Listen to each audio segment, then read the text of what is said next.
오늘은 지난주에 오셨던 분들이 다시 나오셔서 환영을 받는 주일이고, 또 지난주에 나오려 했다가 갑자기 일이 생겨서 못 나온 분들이 후속타로 이렇게 교회에 방문하시는 우리 예수사랑 초청잔치의 환영 주일입니다. 많은 사람들이 교회를 나올 때에, 처음 나올 때에 큰 마음을 먹고 나옵니다. 입장을 한번 바꿔놓고 생각해 보십시오. 우리마다 다 삶의 여정이 달랐지만 처음 교회를 나왔을 때를 생각해 보면 두려움이 앞섰을 것입니다. 아무도 모르는 곳에 간다. 많은 사람들이 있는데 아는 사람이 없는 곳. 교회 들어올 때 어디가 어디에 있는지 어색하고 두렵고, 예배에 들어와 봐도 가장 먼저, 제 기억으로도요, 가장 어색했던 부분은 노래를 몰라요. 노래. 우리는 찬양이라고 합니다마는 노래를 알아야 부르는데 모르기 때문에 뻘쭘합니다. 남들은 다 부르는데 나만 혼자서 따라 부를 수가 없는 것. 또 목사님의 설교 대부분 이해하지 못합니다. 이것도 훈련이고, 용어라든지 대충 무슨 컨셉을 알아야 이것을 이해할 것인데, 처음 와서 보지 않고 듣는 것으로만 무엇을 깨닫는 것, 짧은 한 30분 동안에 쉬운 일이 아닙니다. 그래서 왜 이 사람들이 처음에 교회를 갔다가 한두 번 다니다가 안 나가는가, 여러 가지 이유가 있겠습니다. 그 중에 하나는 마음을 정하고 나온 그날 목사님의 설교를 통해서 왜 내가 교회를 다녀야 하는지를 듣지 못하기 때문입니다. 목사님이 그날 설교가 무엇일지 어떻게 알겠습니까? 그런데 잘 모르겠고, 굳이 내가 저 말씀을 통해서 내 삶에 도움이 되는 것 같지도 않고. 왜 그럴까요? 단편만 듣고 가기 때문입니다. 저도 오늘 이번 주에 요한복음을 이렇게 수요일까지 준비를 하다가 계속 마음에 부담이 왔습니다. 그 예수님의 단편적인 일상의 이야기를 통하여 교회에 처음 온 사람이 있다면 얼만큼 그것이 이해가 되고 그의 영혼에 도움이 되겠는가? 그래서 저는 새로 나온 분들이 꾸준히 교회 나오기를 바랍니다마는, 만에 하나 오늘이 그들의 마지막 날이다, 오늘 나오고 안 나온다라는 가정하에, 그렇다면 나는 오늘 예수교가 믿는 교리를 전체적으로 펼쳐놓고 이 사람들에게 설명을 해봐야겠다. 다 이해할 수는 없겠지만 그래도 들으면서 전체 그림을 본다면 도대체 교회가 주장하는 것이 무엇인가? 교회는 왜 자꾸 나한테 교회를 나오라 하고 믿으라 하느냐? 도대체 그것이 무슨 뜻이냐? 한번 초신자의 입장에서, 저희도 다 초신자였을 때가 있었습니다마는, 그 목적으로 제가 수요일 날 본문을 바꿔서 준비를 했습니다. 들어가기 전에 말씀드리고 싶은 것은, 오늘 설교는 절대 쉬운 설교가 아닙니다. 그래서 설교자는 이럴 때 정말로 울고 싶습니다. 이러지도 못하고 저러지도 못하고. 그래서 며칠 동안 계속 기도만 하는 것입니다. 하나님, 이 딱딱한 성경 말씀 중에 하나라도 저분들의 마음에 딱 걸리게 해 주시옵소서. 저들이 이들 중에 하나라도 깨닫고 예수님을 믿고 영접하게 해 주시옵소서. 정말 기도하는 심령으로 오늘 말씀을 가지고 나왔습니다. 오늘 제목은 믿음이란 무엇인가? 라는 제목을 4개로 잘게 쪼갰습니다. 왜? 오늘 하루에 다 얘기를 해야 되기 때문에. 첫 번째로, 왜 믿어야 하는가? 이유에 대해서 설명을 좀 드리고 싶고요. 그러면은 무엇을 믿어야 되는가? 내용도 설명을 두 번째로 드려야 되죠. 세 번째로는 믿음의 결과는 무엇인가? 믿고 나면 뭐가 있느냐? 또 믿음의 유익, 한 이 정도를 제가 설명을 하는데 제가 다 설명할 수는 없고 성경 구절들을 뽑아왔습니다. 어디서 다 뽑아왔냐면은 신약 성경에 나오는 로마서라는 책에서 뽑아왔습니다. 로마에 있던 교회에 썼던 편지가 성경이 되어 있거든요. 그래서 로마서에서 한 이렇게 단계별로 조금씩 짧게 나눠서 말씀들을 뽑아왔으니 그 말씀을 여러분들이 한번 직접 읽으시고 들으시면서 한번 교회가 주장하는 것이 무엇인지 오늘 전체 그림을 보실 수 있는 날이 되기를 원합니다. 첫 번째입니다. 왜 믿어야 하는가? 왜 자꾸 믿으라고 하느냐? 답은 당신이 죽게 되기 때문입니다. 그것은 우리가 다 아는 사실입니다. 모든 코로 숨쉬는 인생은 언젠가는 죽게 되어 있습니다. 교회는 무엇을 하는 곳이냐? 교회는 죽음을 다루는 곳입니다. 제가 항상 이야기하는 것은 성경은 처음부터 끝까지 죽음에 관한 내용이 들어있습니다. 창세기를 열자마자 죽음이 나옵니다. 가장 끝에 죽음이 죽어버립니다. 불못에 던져져서 죽음이 없어져 버려요. 그래서 성경은 어떻게 살고 잘 살고 복받고 여러 가지 내용이 있습니다만 그건 다 부수적인 내용이고 성경의 주제는 죽음이에요. 읽다 보면 예수님이 오심으로 그 죽음의 문제가 해결됩니다. 그래서 결국에는 죄인을 구원하시는 하나님의 사랑이 성경의 주제입니다. 그래서 교회에서 다루는 주제는 무거운 거예요. 나는 죽음 안 무서워, 다 죽고 말지 이야기할 수 있지만 죽음 뒤에 사후 세계가 있고 죽자마자 심판이 있으면 이야기가 달라지는 겁니다. 내가 죽는 거야 죽는 거지만 만일 죽고 난 뒤에 심판이란 것이 있다면, 성경은 심판이 있다고 이야기를 하는데 심판이 있으면 이야기가 완전히 달라집니다. 보통 사람들은 예수님은 그저 사랑만 이야기했다고 생각을 합니다만은 누가복음 12장 5절을 보여주시면은 예수님이 경고를 하십니다. 뭐라고 하시냐면 마땅히 두려워할 자를 내가 너희에게 보이리니 곧 죽인 후에, 사람을 죽인 후에 또한 지옥에 던져 넣는 권세 있는 그를 두려워하라. 내가 참으로 너희에게 이르노니 그를 뭐라고 합니까? 두려워하라. 누굽니까? 저 사람이 하나님입니다. 그러니까 성경은 예수님은 죽고 난 뒤에 심판이 있음을 말해주고 있고 지옥에 던져 넣는 권세 있는 하나님을 너희가 두려워하라라고 두 번에 걸쳐서 경고를 하고 있는 것입니다. 그래서 교회에서 왜 자꾸 믿으라 하느냐면 이 심판을 받지 않게 하기 위해서 믿으라라는 말씀을 드리고 있는 것입니다. 로마서에 나오는 몇 구절을 한번 읽어보겠습니다. 한번 찬찬히 읽으면서 따라와 보시면 좋겠습니다. 로마서 3장 23절입니다. 저것이 성경 하나님 말씀입니다. 뭐라고 성경이 가르치느냐? 누가요? 모든 사람이 죄를 범했다. 당신을 포함해서 모든 사람, 밖에 있는 사람, 여기 있는 사람, 모든 사람이 죄를 범하였음에 하나님의 영광에 이르지 못했다.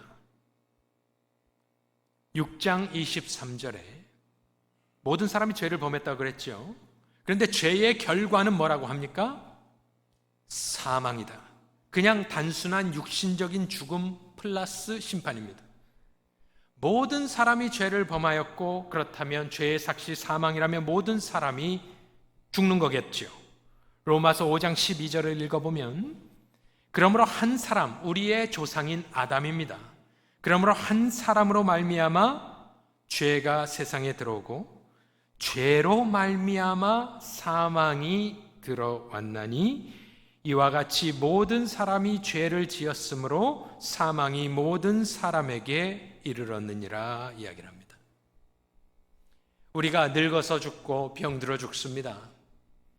그런데 성경은 인간의 역사를 적어놨는데 가장 먼저 왜 사람이 죽게 되느냐? 늙어서 죽는 것이 아닙니다. 하나님께 죄를 지어서 죄의 결과로 에덴 동산에 사망이란 것이 들어옵니다. 우리는 아담의 후예입니다. 그래서 아담의 후예는 다 죄인으로 태어났고, 굳이 제가 여러분들이 죄인입니다 말씀을 안 드려도 우리 마음속에 우리는 죄인이란 것을 인생은 알고 있습니다. 태어나면서 죄를 짓지 않았다라고 말할 수 있는 사람은 아무도 없기 때문에 굳이 그 말씀을 안 드려도 됩니다. 그래서 성경은 사람이 죽는 이유는 죄 때문이다. 죄의 결과가 사망이기 때문에. 당신이 죄를 지었느냐? 그러면 죽는 것이다. 육신의 죽음에서 끝나는 것이 아니고 그 뒤에 지옥에 던져넣는 권세 있는 하나님을 만나게 될 것이다. 그래서 죄인은 어떤 고백이 나오냐면 로마서 7장 19절을 보니까 이거는 죄인이었던 사람이 하는 말입니다. 내가 원하는 바 선은 행하지 아니하고 도리어 원하지 아니하는 바 악을 행하는도다. 24절에 오호라 나는 비참한 사람이로다. 공고한 사람이라는 것은 비참한 사람이로다. 이 사망의 몸에서 누가 나를 건져내랴. 나를 좀 구해 주옵소서. 마지막에 절규하는 것이 한 사람의 고백입니다. 내가 아무리 선하게 살려고 해도 되지 않으니까 내가 원하지 않는 것만 행하는 내 모습을 보면서 좌절하면서 도대체 누가 나를 이 사망의 몸에서 나를 구해 주겠느냐? 구원을 요청하고 있는 것입니다. 첫 번째로 그래서 왜 믿어야 하느냐? 예수를 믿어야 하느냐? 사망의 문제와 심판의 문제를 해결받기 위해서 믿어야 한다라는 말씀을 드립니다. 두 번째로 가보겠습니다. 그러면 그 사망 문제, 심판 문제를 해결받기 위해서 도대체 무엇을 믿어야 되느냐 물어보시겠죠. 뭘 믿어야 되는데? 나 오늘 교회 나왔는데 무엇을 믿고 돌아가야 내가 심판을 안 받고 영원한 벌에 빠지지 않겠느냐 물어보신다면, 아무리 교회를 오래 다녔어도요, 이 말씀을 정확하게 모르면 구원에 확신이 없는 경우가 너무나 많이 있습니다. 무엇을 믿어야 할까요? 로마서 10장 9절과 10절의 말씀을 한번 읽어보겠습니다. 무엇을 믿어야 영원한 별을 면하겠는가? 첫 번째 단어는 네가 네 입으로 되어 있죠. 저 말은 옆에 있는 사람이 대신해서 해줄 수 없다는 말입니다. 나의 부모가 대신해서 해줄 수 없고 나의 아내가, 내 남편이, 먼저 교회 다닌 사람이 해줄 수 있는 게 아니라는 겁니다. 구원은 내가 믿어야 되는 겁니다. 그래서 저기 나오는 말이 네가 만일 네 입으로, 이제 내용입니다. 예수를, 다른 종교가 아닙니다. 다른 성인이 아닙니다. 오직 예수 안에만 구원이 있는데 네가 만일 네 입으로 예수를 주다, 주인으로 시인하고, 또 이제 내용이 나옵니다. 무엇을 믿어야 하느냐? 또 하나님께서 그를, 예수를 죽은 자 가운데서 살리신 것을 네 마음에 믿으면 어떻게 된다? 구원을 받으리라. 그러니까 딴 이야기할 필요가 없어요. 교회를 열심히 다녀야 된다, 착하게 살아야 된다, 돈을, 헌금을 드려야 된다, 봉사해야 된다, 섬겨야 된다, 선행을 베풀어야 된다, 다 좋은 내용이지만 그게 구원을 주는 게 아니에요. 성경은 정확하게 이야기합니다. 예수가 죽었다 살아난 것을 믿으시오. 그것을 네 마음에 믿고 고백하면 구원을 받겠습니다. 저걸 놓치면 교회를 아무리 오래 다녀도 교회가 무슨 소리 하는지 몰라요. 10절에 결론적으로 사람이 마음으로 믿어 의에 이르고 입으로 시인하여 구원에 이른다 되어 있습니다. 왜 믿으라 하느냐? 심판을 면하기 위해서. 두 번째로 무엇을 믿어야 되느냐? 예수가 죽었다, 죽은 자 가운데서 살리신 것, 그의 죽으심과 부활하심을 네 마음에 믿으면 구원을 얻겠다라는 것은, 여러 가지 성경이 이렇게 두껍지만 구원받을 수 있는 요점은 예수님이 죽었다 살아난 거예요. 예수의 죽음과 부활입니다. 그걸 깨닫고 알고 믿어야 돼요. 다 설명할 수는 없지만 예수님이 죽은 이유는 나를 대신해서 죽은 것으로 우리는 그의 죽음을 대속제물, 대속의 죽음이라고 이야기를 합니다.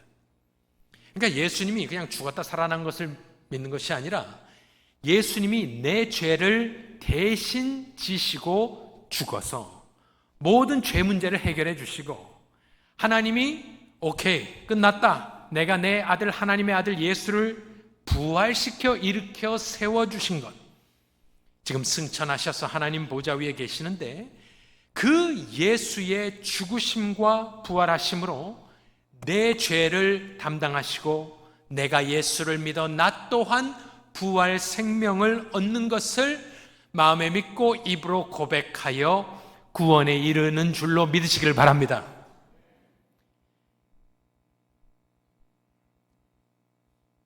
세 번째로,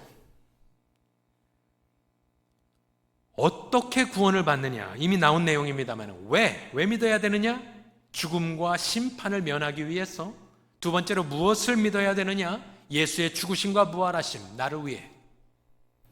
세 번째로, 구원의 방법이 있습니다. 방법론을 말씀드리겠습니다. 어떻게 그러면 해야, 이미 나온 내용이죠. 어떻게 해야 교회에 처음 나온 사람이 구원을 받겠느냐? 아까 다 나온 내용입니다만은 다시 한번 정확하게 찝어서 말씀을 드리면은 예수 교회에서 주장하는 구원의 방법은 단 하나인데 그것은 오직 예수를 믿음으로 구원에 얻는 것입니다. 그 믿음의 반대 개념은 무엇이냐면은 선행이나 행위입니다. 그래서 보통 사람들이 종교를 선택하고 이럴 때에 물어보면은 뭐 선하게 살아야죠, 구제해야죠, 열심히 살아야죠, 정직하고 깨끗하게 살아야죠, 그래야 구원받을 거 아닙니까? 그것이 상식적인 이야기고요. 그런데 우리 교회에서, 예수교에서 성경의 말씀에 의지하여 믿는 구원의 방법은 단 하나인데 그것은 오직 믿음으로 우리가 구원을 받는다. 이것이 너무나 중요한 것입니다. 몇 군데 읽어보겠습니다. 한번 어렵지만 따라와 보십시오. 로마서 3장 22절입니다. 곧 예수 그리스도를 어떻게 한다고요?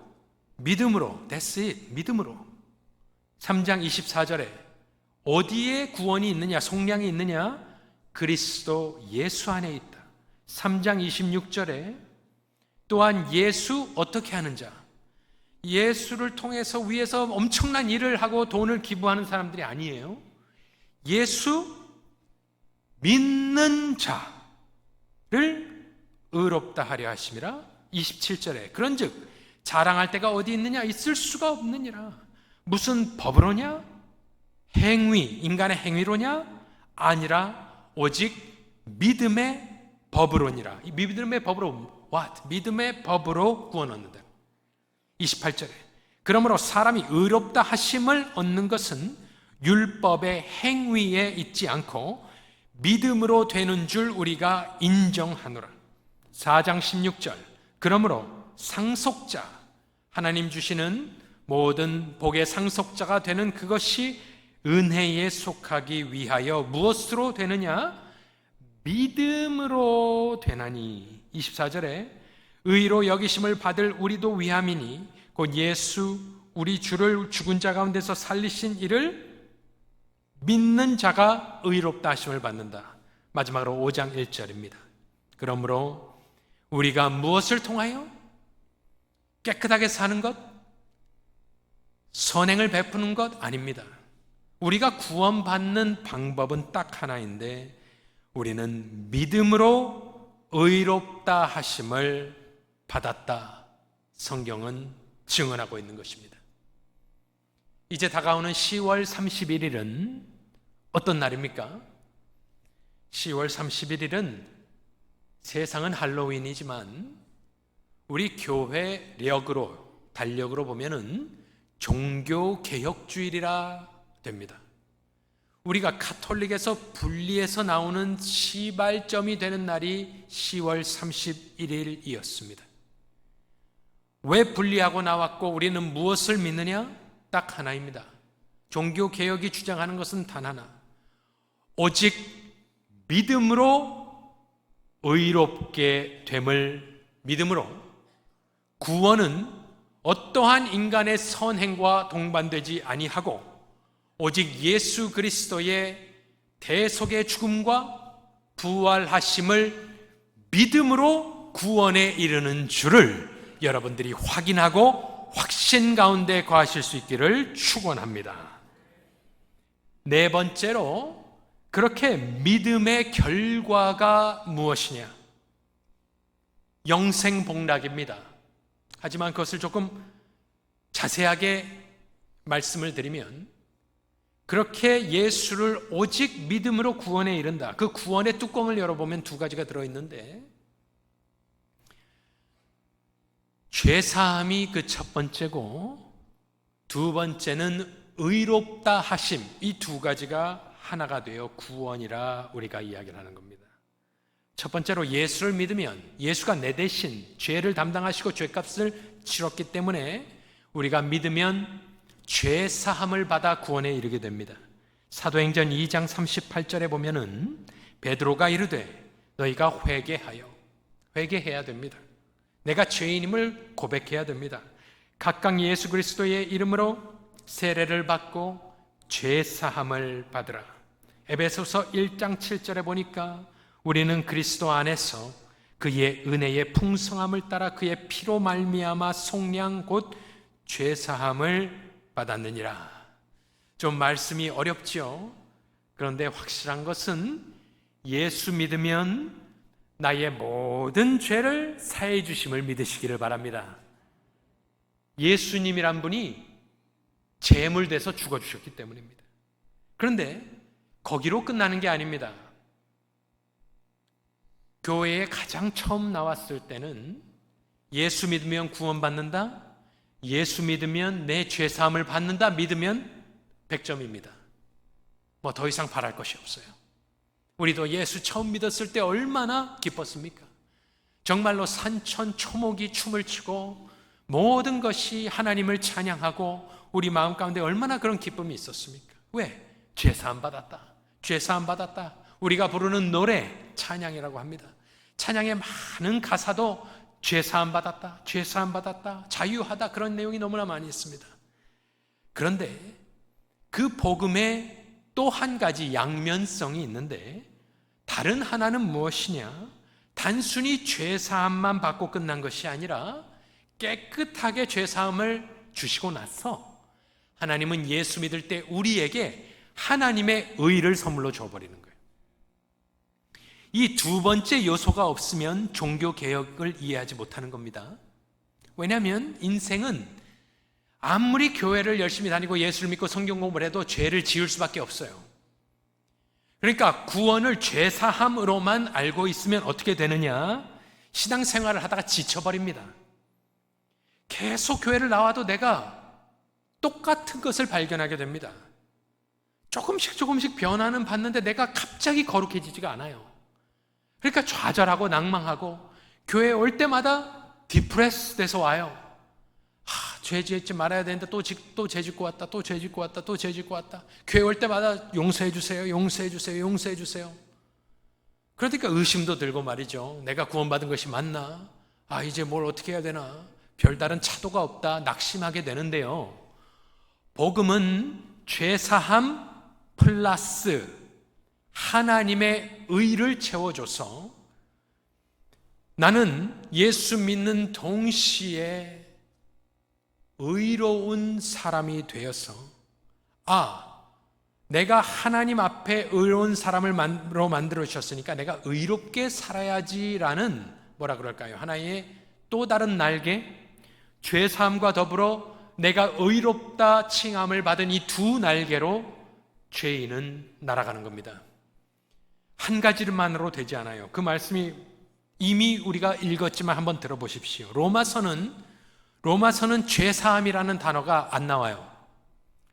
예수 믿으면 의롭게 된다고 계속 이야기를 합니다. 같은 말이지만 의롭게 된다는 말은 훨씬 더 포괄적인 것입니다. 단순하게 네가 죄사함 받은 죄인이 아니라 이제는 파지티브하게 의롭게 됐으니 의롭게 살아라 라고 이야기하는 것이 로마서입니다. 로마서 3장 24절을 다시 읽어보면 그리스도 예수 안에 있는 속량으로 말미암아 하나님의 은혜로 값없이 의롭다 하심을 얻은 자 되었느니라. 값없이 우리가 26절에 곧 이때에 자기의 의로우심을 나타내사 자기도 하나님도 의로우시고 또한 예수 믿는 자를 어떻게 하려고요? 의롭다 하려 하심이라. 하나 더 아까 읽은 5장 1절 그러므로 우리가 믿음으로 보통은 죄사함이라고 이야기하는데 맞습니다. 예수의 보혈로 죄사함을 받았지만 로마서는 한 단계 더 발전하고 나아가서 우리가 믿음으로 의롭다 하심을 받았다. 그래서 이 신칭의라고 하는 것입니다. 믿음으로 의롭다 칭함을 받은 것. 그리하여 종교개혁은 도대체 무엇이냐? 죄사함을 받았습니다. 그리고 춤춤과 동시에 그러면 이제부터 내가 뭔가를 채워나가야 되잖아요. 죄사함 받고 이제 거룩하게 살아야 되잖아요. 그런데 하나님의 축복은 뭐냐면은 시작할 때 의를 처음부터 선물로 주는 겁니다. 순서를 바꾸면 가톨릭이에요. 그런데 처음 시작할 때부터 하나님의 의를 받고 시작하기 때문에 이 의는 누구의 의냐? 하나님의 의요 예수 그리스도의 완벽한 의를 믿음으로 죄사함과 의를 우리가 함께 받는 거예요. 그러니 죄사함만 알고 있는 사람은 항상 그 안에서 끝납니다. 죄사함, 죄사함, 죄사함, 죄사함. 그런데 같은 동전의 양면인 의로움을 깨달으면 내가 아직 아무것도 안 했는데 나한테 의롭다 해주시니까 황당하고 미안한 거예요. 아니 내가 아직 지금 뭐 선행을 베풀지도 않고 거룩하게 살지도 않았는데 아니 벌써부터 나를 의롭다 불러주시면 이거 순서가 뒤바뀐 거 아닙니까? 아니라는 말이에요. 예수를 믿음과 동시에 믿음으로 의롭다 하심을 이미 받았으니 믿으시길 바랍니다. 그래서 여기 있는 모든 사람들은 다 부족한 사람들이에요. 사람들은 교회를 욕합니다. 교회 가면 사람이 저렇고 저렇고 저 사람이 뭐 교회 다니는데 저렇게 살 수 있느냐. 다 우리가 죄인이고 하지만 용서받았고요. 하나님의 말씀에 의지하여 여기 있는 예수 믿는 모든 사람은 의롭다 칭함을 받은 주의 거룩한 백성임을 기뻐하실 수 있기를 바랍니다. 하나만 더 말씀드리겠습니다. 그러면 어떠한 유익이 있겠느냐? 뭐 여러 가지 유익이 있습니다. 다 말씀드릴 수는 없고요. 가장 기본적인 예수 믿었을 때의 축복, 이것은 바로 화평입니다. 평화. 로마서 5장 1절 쫙 읽어보겠습니다. 그러므로 우리가 무엇으로? 믿음으로. 행위가 아니에요. 어떻게 됐어요? 의롭다 하심을 어떻게 됐어요? 받았대요. 이미 받았으니 할렐루야죠 뭐. 우리 주 예수 그리스도로 말미암아 하나님과 어떻게 됐다고 합니까? 화평을, 평화를 누리자. 원래는 저 하나님이 어떤 분이었어요? 아까 우리가 처음에 읽은 누가복음 말씀은 하나님이 예수 안 믿고 죽은 사람을 지옥에 던져버리는 권세가 있는 분이라 그랬어요. 무서워하고 두려워하라고 예수님이 2번이나 말했어요.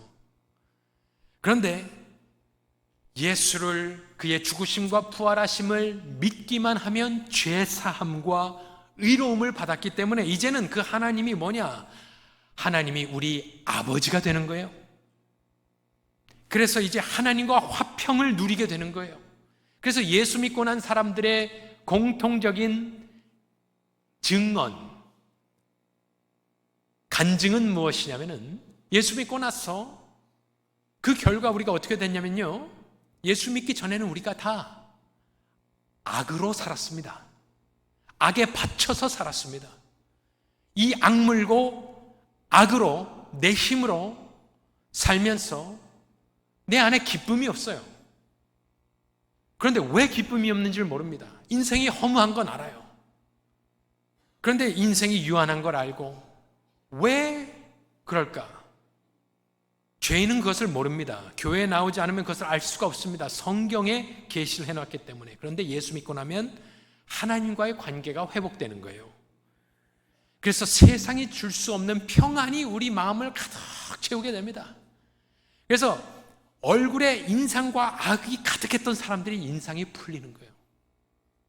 기쁨과 평강이 임하고. 예수 믿기 전까지는 평안이 없습니다. 있을 수가 없습니다. 근데 예수 믿고 난 뒤에는 평강이 임해요. 하나님과의 평강을. 또 하나만 더 말씀드리면 세상이 줄 수 없는 기쁨이 있는데 그 5장 1절 말고 그 다음 절들을 좀 읽어보겠습니다. 예수 믿고 의롭다함을 받고 하나님과의 평화를 누리는 사람들은 어떻게 살아가느냐? 그리스도인들은 어떻게 살아가느냐? 5장 2절 말씀입니다. 또한 그로 말미암아 예수지요 우리가 믿음으로 서 있는 이 은혜에 들어감을 얻었으며 하나님의 영광을 바라고 뭐해요? 즐거워하느니라. 3절에 다만 이뿐 아니라 우리가 환난 중에도 즐거워한답니다. 누가요? 교회 다니는 사람들이, 크리스천들이 하나님의 영광을 바라고 즐거워하다가 또 삶의 환난이 다가와도 예수 믿는 사람들은 즐거워할 수 있답니다. 왜 그러냐? 이는 환난이 인내를, 인내가 연단을, 연단이 소망을 이루는 줄 알고 있기 때문에 그 소망은 예수 안에 있는 소망입니다. 11절에 그뿐 아니라 이제 우리로 화목하게 하신 우리 주 예수 그리스도로 말미암아 하나님 안에서 또한 즐거워하느니라.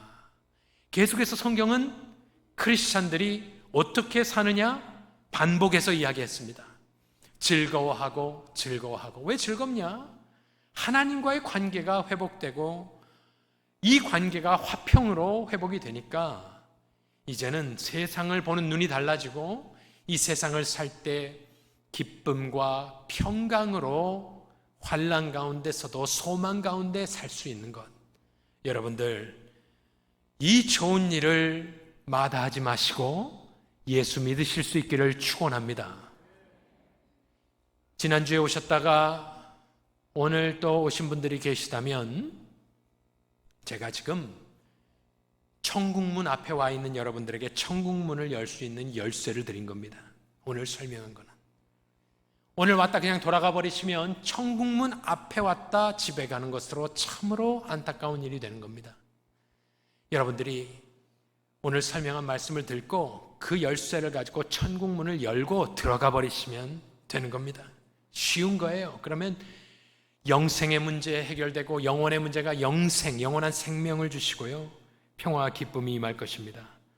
말씀을 마치는데 오늘 아까 읽었던, 처음에 읽었던 히브리서라는 곳에 나오는 말씀 한 구절을 다시 한번 읽고 마치겠는데 저 말씀을 한번 보여주시면 히브리서 11장 6절 말씀을 저희가 읽고 시작을 했습니다. 저 말씀이 무슨 말씀인지 제가 다시 읽을 테니까 천천히 한번 생각을 해 보십시오. 믿음이 없이는 하나님을 기쁘시게 하지 못하나니 그러고 나서 이제 그럼 어떻게 하란 말이냐? 하나님께 나아가는 자. 오늘 교회 나오신 분들도 하나님께 나아가는 자겠죠. 하나님께 나아가는 자는 그 다음을 보여주시면 그 다음 단어가 뭡니까? 반드시 믿어야 하는데 뭘 믿어야 되느냐? 반드시 뭘 믿으랍니까? 그가 계신 것, 하나님이 살아있다는 것, 그가 계신 것 플러스 것과 또한 여기에 놀라운 축복의 말씀이 적혀 있습니다. 그가 뭐라고 되어 있어요? 자기를 이미 찾은 사람들이 아닙니다. 그 하나님이 살아계심을 믿고 또한 그는 어떤 분이냐? 자기를 찾는 자들. 여러분들 예수를 처음 믿을 때 다 알아서 믿는 게 아니에요. 하나님을 찾는 거예요. 근데 우리는 어떻게 예수를 믿었습니까? 우리 하나님은 좋으신 분이에요. 그래서 자기를 찾는 자들, 아직 성공한 사람들이 아니에요. 그런데 그게 너무나 귀하게 보이는 거예요. 하나님은 자기를 찾는 자들. 다 몰라도 돼요. 무슨 소리인지 몰라도 돼요.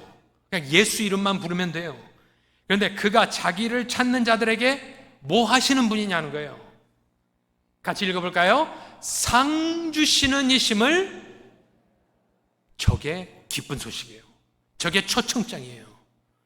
그래서 신의 존재, 하나님의 존재, 제가 오늘 말씀드린 모든 것은 한 20, 30년 한번 내가 신앙생활 해보고 내가 결정할란다가 아니에요. 하나님이 살아계심은, 또 하나님이 상 주시는 것임을 신앙생활의 시작에 해당된다는 겁니다. 놀라운 사실이에요. 보통 우리는 네가 한번 하나님이 살아있는지 증명하면 내가 믿겠다, 결론을 생각하잖아요. 저 말씀 그것을 뒤집어 버리는 겁니다. 네가 나한테 나오려고 하느냐? 그래? 그렇다면 반드시 내가 있다는 것과 나는 너에게 나를 찾고 있기 때문에 상주는 신은 이심을 믿고 나오라는 거예요. 찾는 자들에게. 여러분들, 새로 나오신 분들, 구원의 확신이 없는 분들, 오랜만에 나오신 분들, 무슨 상황인지는 알지 못하겠습니다만은 저렇게 자비하신 하나님의 초청장을 받아들이시기를 바랍니다. 오늘 당장 하나님이 살아계심과 하나님을 찾기만 하면 큰 영생의 복락을 상으로 주시는 인자하시고 자비로우신 하나님께 나아가셔서 영원한 생명을 오늘 당장 받으시는 복된 모든 성도님들 되시기를 예수님의 이름으로 축원합니다.